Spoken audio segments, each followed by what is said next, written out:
Hi hello friends, എല്ലാ കൂട്ടുകാർക്കും മൗനരാഗത്തിന്റെ ഇന്നത്തെ റിവ്യൂയിലേക്ക് സ്വാഗതം. അങ്ങനെ നമ്മുടെ ദിലീപിനെയും അതുപോലെ കാർത്തികയും ചായയുമായിട്ട് വന്ന കാർത്തിക ദിലീപിനോട് സംസാരിക്കാനാണ് കാണിക്കുന്നത്. അപ്പോൾ ആ സമയത്ത് കാർത്തിക പറയുന്നുണ്ട്, ആ ഗംഗപ്രസാദ് അവനെ ഇനി നമ്മൾ പേടിക്കണം എന്നൊക്കെ ഇങ്ങനെ പറയുന്ന സമയത്ത് ദിലീപ് പറയുന്നുണ്ട്, അവന് എൻ്റെ അച്ഛൻ്റെ ജീവൻ എടുത്തവനാണ്, അവനെ ഇനി നമ്മൾ പേടിക്കേണ്ട ആവശ്യമില്ല, അവനെ പേടിച്ചിട്ട് ഈ മുറിയിൽ അങ്ങനെ ഇരിക്കേണ്ട, എന്തായാലും ബന്ധുക്കളോടും അയൽവക്കക്കാരോടൊക്കെ ഒരു സോറി പറഞ്ഞതിന് ശേഷം അവിടെയെങ്കിലേക്കൊക്കെ നമുക്കൊന്ന് പോകണം എന്ന് പറയുകയാണ്. അപ്പോൾ കാർത്തിക് ചോദിക്കുന്നുണ്ട്, അപ്പോൾ എൻ്റെ വീട്ടിലോട്ട് പോകില്ലേ എന്ന് ചോദിക്കുമ്പോൾ പോകാം, ഈ റൂമിൻ്റെ അകത്ത് അടച്ചിരിക്കേണ്ട അവനെ പേടിച്ചിട്ട്, അതാണ് ഞാൻ ഉദ്ദേശിച്ചത് എന്നൊക്കെ ഇങ്ങനെ പറഞ്ഞങ്ങനെ ഇരിക്കുകയാണ്. അങ്ങനെ ആ സമയത്ത് ചായ ചൂടാറും, ഞാൻ ചായ എടുത്ത് തരാമെന്നും പറഞ്ഞ് കാർത്തിക അവിടെ നിന്ന് എഴുന്നേറ്റിട്ട് ചായ എടുത്തിട്ട് ദിലീപിന് കൊടുക്കുകയാണ്. ദിലീപ് ആ ചായയും കുടിച്ച് അങ്ങനെ കാർത്തികയെ നോക്കി അങ്ങനെ ഇരിക്കുകയാണ്. അതിനുശേഷം കാണിക്കുന്നത് നമ്മുടെ അമലു ആണ്. അമലു കല്യാണിയുടെ കാർത്തികയുടെ വീട്ടിലെ ടേബിളൊക്കെ അങ്ങനെ വൃത്തിയാക്കിക്കൊണ്ടിരിക്കുകയാണ്. അപ്പോൾ ആ സമയത്ത് കല്യാണി അവിടേക്ക് വരുന്നുണ്ട്. അപ്പോൾ അമലു പറയാണ്, ആ ചേച്ചി ഞങ്ങൾ എന്തായാലും വന്നിട്ട് കുറച്ച് ദിവസമല്ലേ, ഞങ്ങൾ ഇനി പൊക്കോട്ടെ എന്ന് ചോദിക്കുകയാണ്. അപ്പോൾ പോകാം, അവരൊന്ന് വന്നോട്ടെ എന്ന് പറയുകയാണ്. അവരെവിടേക്കാണ് പോയത് എന്ന് അമലു ചോദിക്കുമ്പോൾ കല്യാണി പറയുന്നുണ്ട്, ആവോ എനിക്കറിയില്ല അമലു, അവരിടക്കിടക്ക് 3 പേരും കൂടി എവിടേക്കോ പോകുന്നുണ്ട്, എന്തൊക്കെയോ കാര്യങ്ങളുണ്ട്, ഇനിയിപ്പോൾ ഗംഗപ്രസാദിൻ്റെ പുറകെ പോകുന്നതാണോ എന്നൊന്നും അറിയില്ല എന്ന് പറയുമ്പോൾ തന്നെ 3 പേരും കയറി വരികയാണ്. അതായത് കിരണും വേലുവും രതീഷും കൂടിയിട്ട്, നിങ്ങളിത് എവിടേക്കാണ് പോയത് രാവിലെ തന്നെ എന്ന് ചോദിക്കുകയാണ്. അപ്പോൾ വേലുവിന് ഒരു ചായ കുടിക്കണം, അതുകൊണ്ട് പുറത്ത് പോയി കുടിക്കണമെന്ന് പറഞ്ഞു, അതുകൊണ്ടാണ് ഞങ്ങളൊന്ന് പുറത്ത് പോയതെന്ന് പറയുന്നുണ്ട്. അത് ശരി, അപ്പോൾ വീട്ടിലെ ചായ ഒന്നും പോരെ, ഇനിയിപ്പോൾ പുറത്തുനിന്ന് വേണോ, വീട്ടിലെ ചായയല്ലേ നല്ലത് എന്ന് ചോദിക്കുകയാണ് കല്യാണി. അപ്പോൾ രതീഷ് പറയുന്നുണ്ട്, അതെ വീട്ടിലെ ചായ തന്നെയാണ് കല്യാണി നല്ലത്, പക്ഷേ ഇടയ്ക്കൊന്ന് പുറത്തൊക്കെ പോയിട്ട് ആ ഒരു അന്തരീക്ഷത്തിൽ ഒരു ചായ കുടിക്കുന്നത് നല്ലതല്ലേ. അപ്പം കിരൺ പറയാണ്, നമ്മൾ പോകാറുള്ള തട്ടുകടയില്ലേ കല്യാണി, അവിടേക്കാണ് ഞങ്ങൾ പോയത്, ചായയൊക്കെ കുടിച്ച് വന്നു എന്ന് പറയുന്നുണ്ട്. അങ്ങനെ ആ സമയത്തും വേലു പറയാണ്, അല്ല ഇനിയിപ്പോൾ ഞങ്ങൾ പൊക്കോട്ടെ, ഞങ്ങളിവിടെ വന്നിട്ട് 2 ആഴ്ചയോളമായി എന്നിങ്ങനെ പറയുന്ന സമയത്ത് അതിനെക്കുറിച്ച് തന്നെയാണ് ഞാൻ സംസാരിച്ചുകൊണ്ടിരിക്കുന്നത് എന്ന് നമ്മുടെ അമല് പറയുന്നുണ്ട്. അപ്പോൾ കല്യാണിയും കിരണം പരസ്പരം മുഖത്തോട് മുഖം നോക്കി ഒന്ന് ചിരിക്കണം. പോകാടാ, എന്തായാലും 2 ദിവസം അത്രയും മതി, നിങ്ങൾ 2 ദിവസം ഇവിടെ വെയിറ്റ് ചെയ്യ് എന്ന് പറയുന്നുണ്ട്. ഇനി 2 ദിവസം സാറേ അത് വേണ്ട, ഞങ്ങൾ വേഗം പൊക്കോട്ടെ എന്ന്, അവിടെ മാമി തനിച്ചല്ലേ എന്ന് പറയാണ്. മാമി തനിച്ചായിക്കോട്ടെ, മാമിയുടെ അരികിൽ ആൾക്കാരുള്ളല്ലോ എന്നിങ്ങനെ പറയുന്നുണ്ട്. അങ്ങനെ ആ സമയത്ത്, എടാ നിങ്ങൾക്ക് നല്ലത് വരാനുള്ളത് എന്തോ വിചാരിച്ചിട്ടുണ്ട് സാർ, അതുകൊണ്ടാണെടാ, എന്തായാലും നീ നിൽക്കടാ എന്നിങ്ങനെ രതീഷ് പറയുന്നുണ്ട്. അപ്പോൾ ആ സമയത്ത് ഞങ്ങൾ കുറച്ച് കാര്യങ്ങളൊക്കെ തീരുമാനിച്ചിട്ടുണ്ട്, ആ കാര്യങ്ങൾക്കനുസരിച്ച് മുന്നോട്ട് പോകാം, അതിനുശേഷം ഞങ്ങൾ ഇവിടുന്ന് വിടുകയുള്ളൂ എന്നിങ്ങനെ പറഞ്ഞിട്ട് അവരവിടെ നിന്നും പോവുകയും ചെയ്യുകയാണ്. അതിനുശേഷമാണെങ്കിൽ നമ്മുടെ ശാരിയും അതുപോലെ രൂപയും കൂടി സംസാരിക്കുകയാണ്. അങ്ങനെ ശാരിയും രൂപയും സംസാരിക്കുമ്പോൾ ശാരി പറയുന്നുണ്ട്, അതെ കല്യാണമൊക്കെ കഴിഞ്ഞു, അതീവ രഹസ്യമായിട്ടാണ് ഞാൻ അറിഞ്ഞത്, കല്യാണത്തിൻ്റെ അന്ന് രാവിലെയാണ് കല്യാണമുണ്ടെന്നുള്ള കാര്യം. അപ്പോൾ രൂപ പറയുന്നുണ്ട്, അത് ആൾക്കാരെ കൂട്ടാത്തതിൻ്റെ കാരണം കൊണ്ടാണ് ഞാനും ഏട്ടനും പോവാതിരുന്നത്, അതുകൊണ്ട് ആരെയും അങ്ങനെ ഉണ്ടായിരുന്നില്ല കല്യാണത്തിന്, എന്തായാലും കൊച്ചിൻ്റെ കല്യാണം കഴിഞ്ഞല്ലോ, അതൊരു സമാധാനമായി എന്ന് ശാരി പറയുന്നുണ്ട്. ആ ദുഷ്ടൻ ഗംഗപ്രസാദ് അറിയാതെ കാര്യങ്ങളൊക്കെ മുന്നോട്ട് പോയത് നന്നായി, ഇനി മാധ്യമങ്ങളിലൊക്കെ കല്യാണത്തിൽ നിന്ന് ചെറുക്കൻ പിന്മാറിയെന്നാണല്ലോ പറഞ്ഞത്, അതൊക്കെ കല്യാണിയെയും കിരണിൻ്റെയൊക്കെ അടവായിരുന്നു എന്നിങ്ങനെയൊക്കെ പറയുന്നുണ്ട്. അപ്പോൾ പിന്നെ ദിലീപിൻ്റെയൊക്കെ അതെന്തായാലും നന്നായി എന്നൊക്കെ ഇങ്ങനെ നമ്മുടെ ശാരിയും സപ്പോർട്ട് ചെയ്ത് സംസാരിക്കുകയാണ്. അങ്ങനെ ആ സമയത്ത് അവിടേക്ക് നമ്മുടെ കിരൺ വരുന്നുണ്ട്. ദേ കിരൺ മോൻ വന്നല്ലോ എന്നിങ്ങനെ ശാരി പറഞ്ഞിട്ട് ശാരിയും രൂപയും എഴുന്നേറ്റ് നിൽക്കുകയാണ്. അപ്പോഴേക്കും അവിടേക്ക്, എന്തായി മോനെ കാര്യങ്ങളൊക്കെ, അപ്പോൾ ഭംഗിയായി കാര്യങ്ങളൊക്കെ കഴിഞ്ഞു അമ്മേ, ഞാൻ എന്തായാലും രാവിലെ തന്നെ ദിലീപിനെയും കാർത്തികയും വിളിച്ചിട്ടുണ്ട്, അവർ നല്ല ഹാപ്പിയാണ്, ഇനിയിപ്പോൾ അവർക്ക് ഒരു പേടിയുമില്ല, അവർക്ക് ഗംഗപ്രസാദിനെ പേടിയേ ഇല്ല അവരുടെ സംസാരത്തിൽ എന്ന് പറയുന്നുണ്ട്.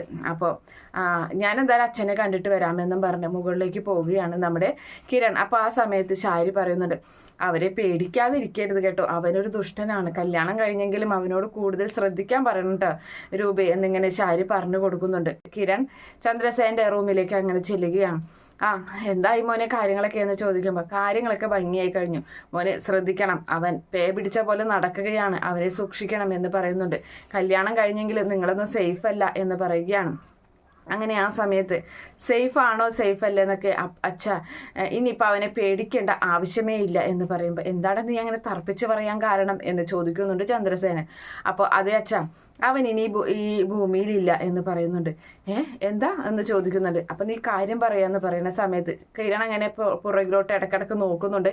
അപ്പം പറയാണ് ഇല്ല അച്ഛ അവനെ ഞാൻ കൊന്നു ഞാൻ അവനെ തള്ളി എന്ന് പറയുകയാണ്. താഴെ ആൻറ്റി ഉള്ളത് കൊണ്ടാണ് ഞാൻ പറയാതിരുന്നത്, അതുകൊണ്ടാണ് ഇവിടേക്ക് വന്ന് അച്ഛനോട് പറഞ്ഞത്. അവനെ എന്താ സംഭവിച്ചത് കാര്യം പറയുമെന്ന് പറയുന്ന സമയത്ത് അവൻ ആ വിവാഹത്തിലേക്ക് ആ ഹാളിലേക്ക് അവൻ മണത്തറിഞ്ഞവൻ വന്നിട്ടുണ്ടായി, ആ കല്യാണമാണെന്നുള്ളത്. അങ്ങനെ അവിടെ വെച്ചിട്ട് അവനെ ഞാൻ ഒരുപാട് ഇടിച്ച് നെഞ്ചൊക്കെ തകർത്തതാണ്. അങ്ങനെ പെട്ടെന്ന് എൻ്റെ കണ്ണിൽ നിന്ന് അവൻ മായുകയാണ് ഉണ്ടായത്. അവൻ എവിടേക്ക് ഒളിച്ചു. പക്ഷേ എൻ്റെ ഇടി കൊണ്ട് പോയ അവൻ പിന്നെ ഞങ്ങൾ കാണുന്നത് മരിച്ചു കിടക്കുന്ന ഗംഗയെയാണ്. അതൊരു പക്ഷേ അവിടെ ഒരു വലിയൊരു പാറക്കല്ലുണ്ടായി, അതിൽ കാലം കാണാൻ തട്ടി തല ഇടിച്ചിട്ടുണ്ട്. തല എന്തായാലും പൊട്ടി ചോര വന്നിട്ടുണ്ടായി. എന്നിട്ട് എന്താ ചെയ്തത് എന്ന് ചോദിക്കുകയാണ്. അപ്പം ആ സമയത്ത് എൻ്റെ പറമ്പിൽ പിന്നിൽ അവന് വലിയൊരു കുഴിയെടുത്തു, അതിൽ കുഴിച്ചു മൂടി അവിടെ ഒരു തെങ്ങും തൈയും വെച്ചിട്ടുണ്ട് എന്ന് പറയുകയാണ്. എന്തായാലും കേട്ട വാർത്ത നല്ലത് തന്നെയാണ്. അവനില്ലല്ലോ, സമാധാനത്തോടു കൂടി എല്ലാവർക്കും ജീവിക്കാമല്ലോ. അവനില്ലെന്ന് പറഞ്ഞിട്ട് കാര്യമില്ല. പക്ഷെ അവൻ്റെ ഒരു പെണ്ണ് ആ ഇവിടെയുണ്ട് ജയിലിൽ, അവൻ ഇറങ്ങുമ്പോഴാണ് ഇനി പ്രശ്നം എന്നൊക്കെ പറയുന്നത്. അതൊന്നും കുഴപ്പമില്ലടാ എന്നൊക്കെ ഇങ്ങനെ പറഞ്ഞങ്ങനെ എന്തായാലും ചന്ദ്രസേനോട് കാര്യങ്ങൾ പറഞ്ഞ് കിരൺ അവിടെ നിന്നും പോവുകയാണ്. അതിനുശേഷമാണെങ്കിൽ കിരണിൻ്റെ ഈ പറയുന്ന ഗംഗയുടെ കൂട്ടുകാരന്മാരെ കാണിക്കാൻ. അപ്പോൾ അവരങ്ങനെ ടെൻഷൻ അടിച്ചിരിക്കുകയാണ്. എന്തുകൊണ്ടാണ് ഗംഗ പോയിട്ട് കാണാത്തത്? അവന് ഇനി എന്തെങ്കിലും അപകടം പറ്റിയോ? അവൻ്റെ കൂടെ നമ്മളും കൂടി പോകേണ്ടതായിരുന്നു. എന്തെങ്കിലും എതിർക്കാൻ ആരെങ്കിലും വന്നു കഴിഞ്ഞാൽ നമുക്കും കൂടി അവനെ സഹായിക്കായിരുന്നു. ഇനിയിപ്പോൾ എന്താ വരാത്തത് എന്നൊക്കെ ഇങ്ങനെ ചോദിക്കുന്നുണ്ട്. അവന് എന്തെങ്കിലും പറ്റിയെന്നാണ് തോന്നുന്നത് എന്നൊക്കെ ഇങ്ങനെ ഒരാൾ പറയുന്ന സമയത്ത് ഒരു പക്ഷേ അവൻ ചെറുക്കൻ്റെയോ പെണ്ണിൻ്റെയോ കാറിൻ്റെ ഡിക്കിൻ്റെ ഉള്ളിൽ ഒളിച്ചിരിക്കുന്നുണ്ടാവും. അവന് അവസരം കിട്ടിയാൽ കൊല്ലാനായിട്ട്. അവനായതുകൊണ്ട് പറയാൻ പറ്റില്ല, രണ്ടിനെ ഒന്നിച്ച് തീർക്കാലോ എന്നൊക്കെ ഇങ്ങനെ പറഞ്ഞേക്കാണ്. അപ്പൊ ഇനിയിപ്പോ അവള് ജയിലിൽ നിന്ന് ഇറങ്ങുമ്പോൾ ഗംഗയുടെ പെണ്ണ് ഇറങ്ങുമ്പോൾ അവളോട് എന്ത് പറയും എന്നൊക്കെ അങ്ങനെ ചോദിച്ച് അങ്ങനെ നിൽക്കുന്നുണ്ട്. നമ്മുടെ അമലുവിനെ വിളിച്ചുകൊണ്ട് വരികയാണ്. കല്യാണിയാണെങ്കിൽ കുറച്ച് ഓർണമെന്റ്സ്, അതായത് സ്വർണ്ണൊക്കെ ഇങ്ങനെ നോക്കിക്കൊണ്ടിരിക്കുകയാണ്. അപ്പോൾ വേലുവിനെ അമ്മൂമ്മയും അതുപോലെ കാദംബരിയും കൊണ്ട് വരികയാണ്. അമലുവിനെ കേട്ടോ. അങ്ങനെ ആ സമയത്ത് അമലുവിനെ അവിടെ കൊണ്ടുവന്ന് അങ്ങനെ ഇരുത്തുകയാണ്. അപ്പോൾ ഇതൊക്കെ ഒന്ന് നോക്കി എന്ന് പറഞ്ഞിട്ട് ആ ഓർണമെന്റ്സ് നോക്കുന്നുണ്ട്. അപ്പോൾ നമ്മുടെ അമല് പറയാണ് ഇതൊക്കെ എന്തിനാ എന്ന് ചോദിക്കാണ്. അപ്പോൾ ഇതൊക്കെ നിനക്കാണ് എന്ന് പറയുന്നു.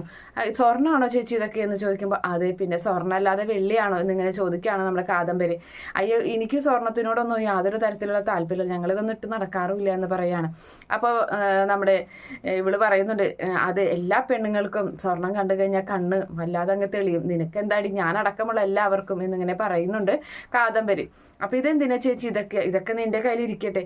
അപ്പോൾ അമല് പറയാണ് ഞങ്ങളിവിടെ ജോലിക്ക് ഇവിടെ വന്നത് ജോലി ചെയ്തതിനൊന്നും ഇതിൻ്റെ ഒന്നും ആവശ്യമില്ല ചേച്ചി എന്ന് പറയുകയാണ്. അതിന് നീ ഇവിടെ ജോലി ചെയ്തതിനാണ് ഇത് തന്നതെന്ന് ഞാൻ പറഞ്ഞു എന്ന് പറഞ്ഞിട്ട് കല്യാണി അങ്ങനെ അവളോട് ദേഷ്യപ്പെടുന്നുണ്ട്. അതല്ല, നീ എനിക്ക് ഒരു കൂടപ്പിറപ്പ് തന്നെയാണ്, കാദംബരി ചേച്ചി എനിക്ക് എങ്ങനെയാണ് അതുപോലെ തന്നെയാണ് നീ എനിക്ക്, അതുകൊണ്ടാണ് നിനക്ക് ഞാൻ ഇതൊക്കെ തരുന്നത്. പിന്നെ വേറൊരു കാര്യം കൂടി ഉണ്ട്, ഇതൊക്കെ എന്തായാലും എടുത്ത് വെക്കുക എന്നൊക്കെ പറഞ്ഞ് അങ്ങനെ അവിടെ നിന്നും അവരൊക്കെ അങ്ങനെ മാറി നിൽക്കുകയാണ്. അതിനുശേഷം വേലുവാണ് കാണിക്കുന്നത്. വേലു ആണെങ്കിൽ തൻ്റെ ഷർട്ടും മുണ്ടൊക്കെ അങ്ങനെ മടക്കി വെക്കുകയാണ് ബാഗിലേക്ക്. അപ്പോൾ അവിടേക്ക് കിരൺ വരുന്നുണ്ട്. അവന് കുറേ ഡ്രസ്സൊക്കെ വാങ്ങിയിട്ടാണ് വരുന്നത്.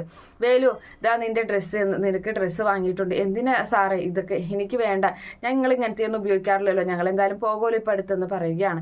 അപ്പോൾ നിന്റെ മാമിക്ക് ഒരു സാരി വാങ്ങിയിട്ടുണ്ട് കല്യാണി പറഞ്ഞിട്ട്, ഞങ്ങൾ കുറച്ച് കാര്യങ്ങളൊക്കെ തീരുമാനിച്ചിട്ടുണ്ട്, അതുകൊണ്ട് നീ ഡ്രസ്സുകളൊക്കെ എടുത്ത് വെക്കുകയെന്ന് പറഞ്ഞു. അങ്ങനെ ഡ്രസ്സൊക്കെ ഷർട്ടൊക്കെ അവന് ദേഹത്ത് വെച്ച് നോക്കി, കറക്റ്റാണ്, നല്ല ഭംഗിയുണ്ടാവും നിനക്കെന്നൊക്കെ പറഞ്ഞു. അങ്ങനെ കിരൺ അവിടെ നിന്നും പോകുന്ന ഒരു ഭാഗത്തോടു കൂടിയാണ് ഇന്നത്തെ എപ്പിസോഡ് അവസാനിക്കുന്നത്. ഈ റിവ്യൂ ഇഷ്ടപ്പെടുകയാണെങ്കിൽ ഈ ചാനൽ ഒന്ന് സബ്സ്ക്രൈബ് ചെയ്ത് സപ്പോർട്ട് ചെയ്യുക. Okay friends, bye, thank U.